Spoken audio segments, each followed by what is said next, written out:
Bapak, Ibu, Saudara-saudara jemaat Tuhan Yesus yang terkasih, selamat pagi untuk kita semua.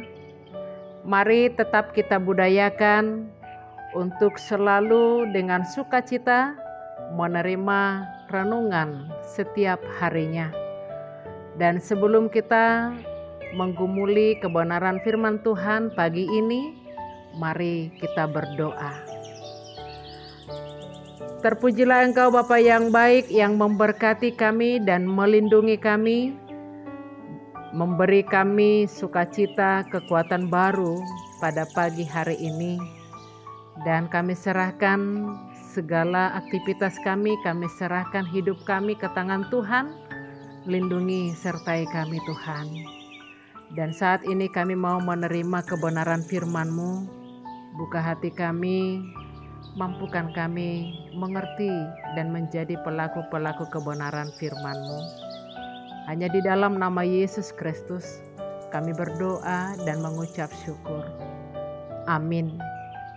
Bapak, Ibu, Saudara-saudara jemaat Tuhan yang terkasih, renungan kita pada pagi hari ini, Jumat 2 September 2022, tertulis di 1 Yohanes 4 ayat 14, demikian firman-Nya. Dan kami telah melihat dan bersaksi bahwa Bapa telah mengutus anaknya menjadi juru selamat dunia.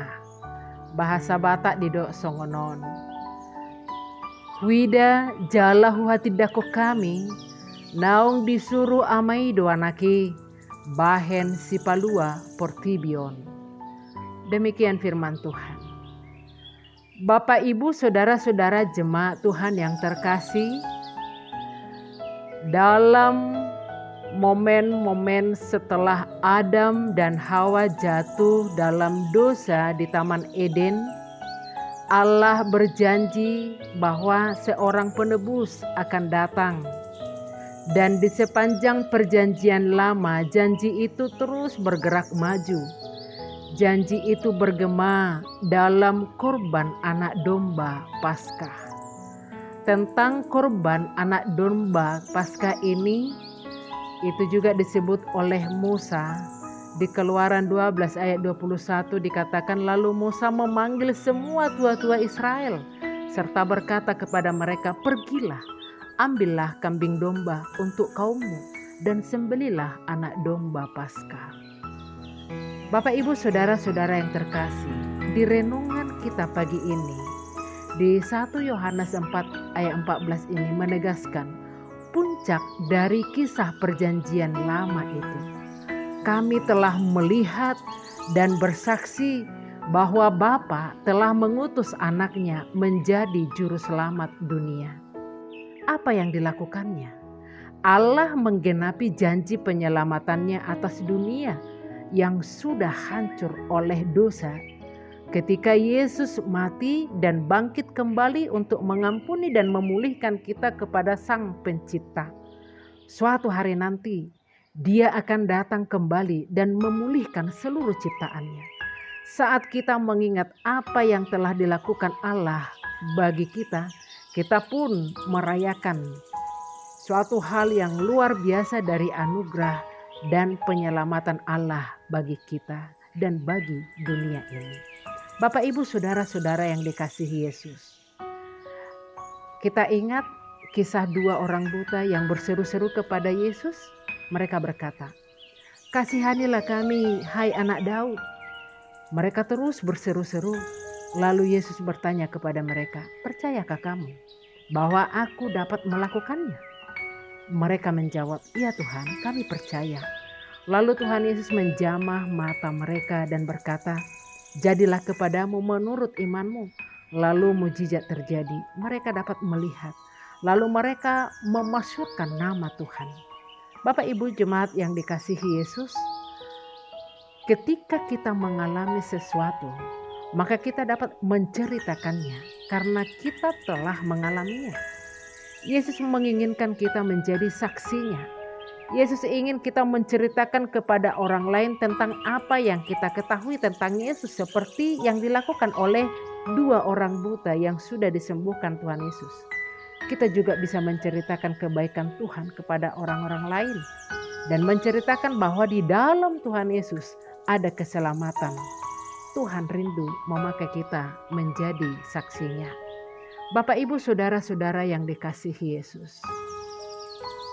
Renungan pagi ini mencoba mengajak kita merenungkan tentang kebaikan Tuhan yang kita alami. Ceritakanlah, hitunglah betapa banyak kebaikan-kebaikan Tuhan dalam hidup kita.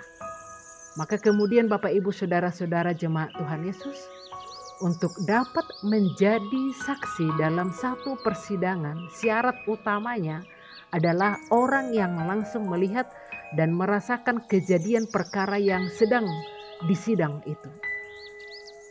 Kesaksian seperti itu sangat diperlukan, dan kesaksian seperti itulah yang mau disaksikan oleh Yohanes, yaitu tentang keajaiban yang diperbuat Allah melalui anaknya Tuhan Yesus Kristus. Di mana Tuhan Yesus itu selama dalam hidupnya di dunia ini telah banyak membuat tanda-tanda mujizat, misalnya menyembuhkan orang sakit, memberi orang banyak makan, mengajari banyak manusia, menghidupkan orang mati, dan lain sebagainya. Bukan hanya itu saja, Yohanes menyaksikan tentang kekejian yang dialami Tuhan Yesus dalam penyalibannya. Tetapi Yohanes juga kagum akan kuasa Allah yang membangkitkan Tuhan Yesus dari antara orang mati. Dan ketika Tuhan Yesus naik ke sorga, semua kejadian yang Yohanes lihat tentang kemahakuasaan Allah terhadap diri Tuhan Yesus membuat Yohanes kagum dan terdorong oleh iman percayanya untuk menjadi saksinya. Yohanes melakukan itu semua bukan karena mau mencari ketenaran, melainkan karena terpanggil oleh iman percayanya terhadap karya keselamatan yang Tuhan Yesus perbuat. Oleh karena itu, saudara-saudara yang terkasih, melalui kesaksian para rasul ini, termasuk Rasul Yohanes di renungan kita saat ini, kita menjadi paham dan mengerti akan perbuatan Allah di tengah-tengah dunia ini. Dan karena kita sudah tahu, maka kita pun terpanggil untuk menjadi saksi-saksi Kristus. Kenapa kita menjadi saksi Kristus? Karena kita sudah terlebih dahulu diselamatkan oleh Tuhan Yesus dari lumpur dosa, bahwa kita telah ditebus dari kuasa si jahat. Tuhan Yesus telah berperang melawan si jahat dan Dia menang. Oleh karena itu, kemenangannya itulah maka kita menjadi milik Kristus.